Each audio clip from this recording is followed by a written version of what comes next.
북한이요. 정말 어떤 선전전에는 잘하는 것 같아요. 지금 우리 대한민국에서 영화 군함도가 지금 흥행을 달리고 있잖아요. 근데 영화 군함도를 얘기하면서 지금 핵개발 정당성을 지금 얘기하고 있습니다. 이 소장님, 네. 영화 군함도를 거론하면서 이랬대요. 범죄적인 과거를 부정하고 군국주의 부활로 질주하는 일본 반동들에 대한 민족의 분노와 직결되어 있다. 이러면서 결국은 핵개발, 우리가 봐라, 이 북한이 핵개발하는 게 이 스스로 지키려는 힘을 길리는 것이다. 이런 식으로 지금 몰고 가고 있어요.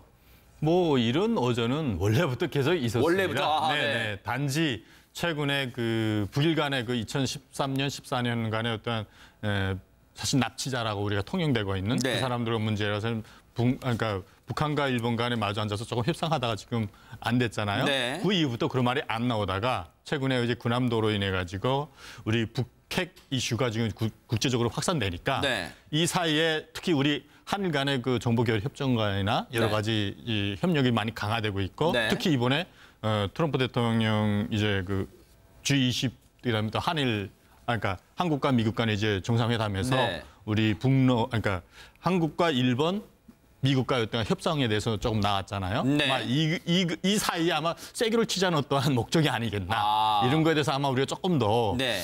확대 해석할 필요 있지 않을까 하는 네. 생각이 듭니다. 지금 국제사회에서 김정은에 대한 어떤 시각이 곱지가 않습니다. 뭐 필리핀 두테르테까지, 뭐 두테르테도 뭐 자기 막말은 뭐 둘째가람 서러운 사람인데 두테르테가 김정은에 대해서 얘기를 하고 있어요. 김정은 위험한 장난감 갖고 놀고 있다. 바보다. 그의 통통한 얼굴은 친절해 보인다. 그는 아유 이런 말까지 했네요. 이 방송용은 아닙니다. 비방용인데. 그리고 미국도 지금 이런 말 하고 있어요. 김정은 밤에 편하게 잠자서는 안 될 것이다. 이게 듣기에 따라서는 어떤 협박으로도 비칠 수가 있는데 그러다 보니까 북한도 가만히 있지 않습니다. 버릇을 가르쳐주겠다. 미국에 대해서 지금 으름장을 놓고 있고 그러다 보니까 지금 8말 9초 이 8월 말쯤에 한미 을지 포커스 연습이 시작되고요. 9월 초에 구구절 북한 정권 수립일 전후로 북한의 도발 가능성이 점쳐지고 있다는데 우리 송 아나운서 보실 때는 가능성 어떻습니까?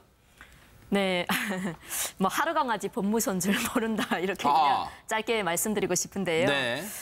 이제 김정은은 지금 우리나라에서 요즘 군함도가 지금 이제 이 영화가 이제 개봉되고 있다니까 이걸 비춰서 악영해서 우리가 힘이 없기 때문에 우리가 이렇게 핵을 가지는 것은 힘을 기르기 위함이다. 이걸로 네. 이제 긍정적으로 이제 그 악용을 하고 있는데 네, 아전 인수격으로 해석했네요. 네. 그 김정은이 저렇게 핵 개발을 하고 핵에 저렇게 이제 신경을 쓰면 쓸수록 북한 주민들이 더 살아남기 힘들고요. 네. 북한의 경제가 이제 더 어려워지고 북한 주민들이 정말 점점 더 어려워질 것입니다. 네. 근데 그걸 모르고 자기가 이제 이 핵을 가지고 있음으로 해서 정말 네. 이제 뭐 자기네 이제 핵 위에 그런 총칼 위에 평화가 있다 이런 식으로 이제 네. 말을 하고 있는데 이거는 언어 도단이라고 할 수 있고 김정은이 어리석다 한마디로 네 저도 이제 거기에 공감이 갑니다. 네. 근데 그러시죠. 두테르테 대통령은 좀 다르게 볼 필요가 있습니다. 왜냐하면 국제적인 사회에서 두테르테 대통령이나 김정은이나 평가는 막하막합니다. 네. 그런데 문제는 두테르테 필리핀 대통령이 지금 중요한 이유는 뭐냐면 네. 올해 아세안의 의장국입니다. 네. 그리고 이분이 이제 사회를 보는데 6일부터 8일까지 마닐라에서 이 아세안의 안보 포럼 회의가 있습니다. 여기는 네. 미, 러, 일, 중, 한국까지 해서 세계 27개국에서 옵니다. 그리고 주인공은 역시 아세안 국가들입니다. 네. 근데 저도 아세안 회의에 한번 가봤는데 네. 아세안 회의에서 미, 러, 일, 중은 늘 눈치를 보고 거기서 아부를 합니다. 네. 왜? 아세안이 그만큼 중요하기 때문에. 그런데 과거에 김일성이 이 외교에는 굉장히 귀재였습니다. 네. 그러니까 제3세력이라고 해서 아시아와 아프리카 외교를 그렇게 잘했는데 네. 문제는 지금 김정은은 국제사회에서 지금 도태되기 일부 직전입니다. 그런데 두테르테가 이렇게 이야기하고 있고 이것도 이 아세안 안보 포럼을 앞두고 한 연설입니다. 네. 그렇다면 아마도 8일 날, 6일 날 김정은에 대한 성토장이 될 확률이 많고 네. 두테르테가 좀 더 심한 말도 할 수 있다고 보기 때문에 저는 두테르테에 대해서 일반적으로 비판을 하지만 네. 아세안 의장국의 자격으로 한다면요. 네. 저는 김정은도 긴장해야 되고 또 하나 아까 그 군함도 이야기는 네. 정말 견강부해. 이분들은 저는 말 갖다 붙이는 거 하나는 귀재이기 때문에 우리가 그러려니 하는데 그럼에도 불구하고 우리가 긴장해야 될 거는 아니 남한에서 500만을 돌파한 영화까지도 이 사람들이 신경을 써서 성명을 낸다. 그러니까 이 외교나 이 성명전은 정말 무서운 수준이라고 봅니다. 지금 북한에 대한 미국의 압박에 대해서 북한은 뭐 깡패행위다. 미국에 대해서 깡패행위라는 원색적 비난까지 서슴지 않고 있는데 그런데요. 이런 가운데 느닷없이 백두산이 주목을 받고 있습니다. 이 소장님, 네. 지금 백두산의 다시 분화 가능성은 올해 차례 지금 제기가 됐잖아요. 오랫동안 제기가 됐는데 물론 전문가들마다 백두산이 다시 분화할 것이냐 갈리고 있습니다만 그런데 여기서 왜 중요하냐면 북한의 핵실험이 강력하게 다시 일어날 경우 백두산이 분화할 수 있다. 지금 이런 가능성이 제기되고 있어요.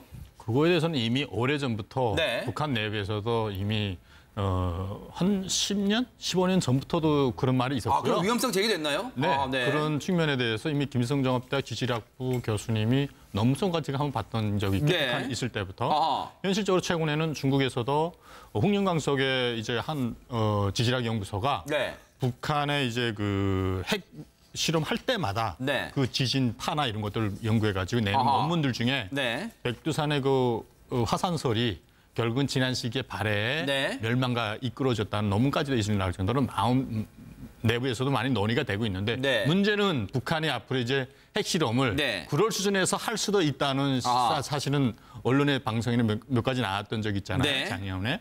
근데 이런 문제까지 겹쳐져서 앞으로 어떻게 될지는 모르겠지만 네. 문제는 상당한 이슈가 진행될 거 있는 상황에 우리도 그에 대한 준비를 분명히 해야 될 것 같고 최근에 한국과 우리 일본에서 관련 학자들도 네. 이런 문제가 논의된 걸로 알고 있는데 네. 아마 이거에 대해서는 우리 정부가 관련의 네. 준비를 제대로 해야 될 것 같고 그러니까요. 특히 핵실험에 대해서는 네. 아마 진행되지 않도록끔 어떻게 그러니까요. 막기 이거 위한 면밀히 수단을 지금 네. 감시를 해야 됩니다. 네. 예, 저는 근데 이 문제에 있어서는 조금 우리가 전향적인 태도를 보일 필요가 있다. 네. 왜냐하면 저는 저게 정치적 함의가 뭔지는 우리가 좀 연구해 봐야겠으나 네. 일단 백두산은 북한에 있긴 하지만 대한민국 헌법에는 어쨌든 거기도 우리 영토입니다. 그리고 네. 백두산은 세계적으로 주목받는 지역이기 때문에 네. 자 2011년에 영국 런던 대학교에서 가장 이제 수학, 물리학 이런 화학이 발달된 임페리얼 칼리지 교수가 가서 이미 조사를 했다는 거 아닙니까? 네. 그리고 미국에서도 연구소 랜드 연구소에서 조사를 한다는 거는 우리나라 과학자들이 저는 함께 돈을 내서라도 참가해서 저는 북한, 남북한 그리고 영국, 미국에서 굉장히 균형 잡힌 과학자들이 저는 네. 이 백두산은 좀 공동조사할 필요가 있다. 그러니까요. 왜냐하면 이런 데는 저희들이 네. 돈을 써도 우리 국민들이 네. 비판 안 합니다. 그런데 너무 북한에 맡겨두는 것보다는 네. 만약에 외교적으로 가능하다면 핵실험과 별도로 백두산의 화산 문제에 대해서는 저는 유럽이나 네. 한국이나 남한이나 같이 네. 손잡고 한번 연구하는 필요도 있지 않나 생각이 듭니다. 또 지금- 한 가지 네, 그러시죠. 첨부할 거는 뭐냐면 백두산의 그 어떤 삼지연군에 있거든요. 북한의 백두산이. 네. 근데 삼지연군이 재작년부터 김정일의 어떤 내부 지시에 의해서 특별군으로 발탁되면서 지정되면서 그 안에 지금 만약 북한이 유사시에 네. 일단 그 붕괴되는 경우 게릴라전을 할 수 있는 마지막 최종 지탱점이 있거든요. 그런 12군단도 새로 만들어지고 네. 호위旅단이 거의 사단 규모로 불어났고 네. 이런 것에 대해서 우리가 조금 더 우리 네. 국민들이 알아야 될 측면은 분명히 있다고 생각됩니다. 네, 지금 중요한 건 북한은 백두산은요 활동을 멈춰 있는 이 쉽게 말하면 죽어 있는 사화산이 아닙니다. 활화산이에요. 잠시 지금 활동이 멈춰 있는 활화산이에요. 1903년에 마지막으로 분출이 됐는데 언제든 외부 충격이 가해지면 분출할 수도 있다는 게 일부 전문가들의 지적이기 때문에 이거는 정말 무시 못하고요. 앞서 진 의원님 말씀처럼 기회가 된다면 남한의 학자들도 대한민국 학자들도 공동 참여해서 백두산의 이 어떤 분출 가능성에 대해서 조사하는 것도 필요해 보입니다. 그런데 이런 가운데요. 지금 북한이 자랑하는 것 중에 여러 가지 자랑을 하고 있습니다만 매스게임 같은 거 집단 어떤 군무 같은 거를 막 자랑하고 있는데 지금 북한 선수들이요. 세계 수영 선수권대회 참가하고 있다는데 송 아나운서님 네. 거기서도 집단 군무를 뽑냈다면서요? 네네네. 지난달 21일 이제 세계 수영 선수권 대회에서 네. 이제 헝가리 부다페스트에서 북한의 이제 그 수중 체육무용 선수 이제 네. 우리말로 이제 싱크로나이즈드라고 하는데 그걸 그렇게 부르나요? 네네. 네. 수중 체육무용 선수들이 가서 네. 이제 은메달을 땄다고 기량이 이제 아주 출중했다고 이제 나왔습니다. 네. 그럼 네. 한번 영상을 먼저 한번 보시고 잠깐 보여드리고 말씀 이어가 볼게요. 네. 한번 보여드리겠습니다.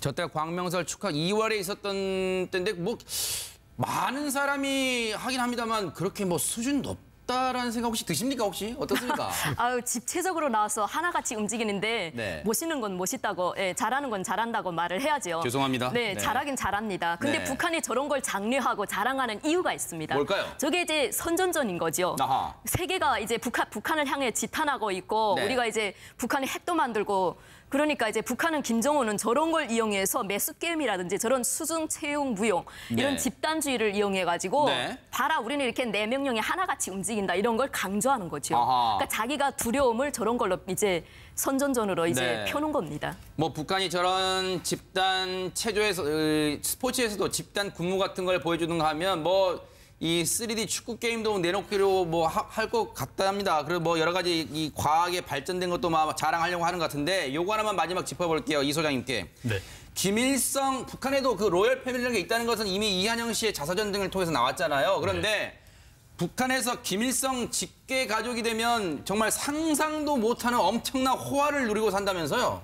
뭐 북한에 2,300만이라고 지금 공개를 하고 있지만 네. 그 주민들이 김일성 가게의 집사 아니라 모슴입니다. 노예. 모슴. 그냥 아하. 모든 사람들이. 네. 그러니까 북한에 가령 실례 들어서 북한에 우리 TV에 나오는 핵심 고위층들 있잖아요. 네. 고위 간부들도 아. 김정일 있을 때, 김정은 때도 지금 거의 그게 다 보금가게 행동한다고 하지만 김정일 네. 때는 제가 그 안에 있을 때 들어온 사람, 그러니까 들었는데 네. 현실적으로 김정일이 지나가다가 멀리서 이렇게 중앙당 최고 간부들이 보셨잖아요. 네. 한 10m, 20m. 따라가 빨리 뛰가서 이렇게 배 나오고 이런 나이도 훨씬 많은 사람들이 90도 이상의 절을 할 정도로 이렇게 지나갈 때까지 이렇게 하고 있어야 네. 됩니다. 아하. 그 정도로. 네. 근데 일반 주민들은 더 하겠죠. 네. 그러니까 뭐 그들의 생활이나 여러 가지 그 또한 수준은 뭐 네. 우리나라의 그러니까 지금 자유민주주의 세계에서의 최고위급 아마 몇백억 있는 사람들은 훨씬 더 아하. 풍족하게 살고 있지 않을까 네. 뭐 이런 생각이 그 듭니다. 몇 안 되는 로열 패밀리 내에서도요 또 급이 나눈답니다. 그 전처가 이 후처의 자식들은 로열 패밀리 내에서도 또 따돌림을 당하는 게 북한의 현실이라고 합니다. 격가지라는 표현까지 격가지 운명에 처한다고 하네요. 참 북한 정말 모를 국가입니다. 정말 국가로 인정하고 싶지 않은데요. 자 이렇게 북한 얘기 세 분과 나눠봤습니다. 고맙습니다. 네.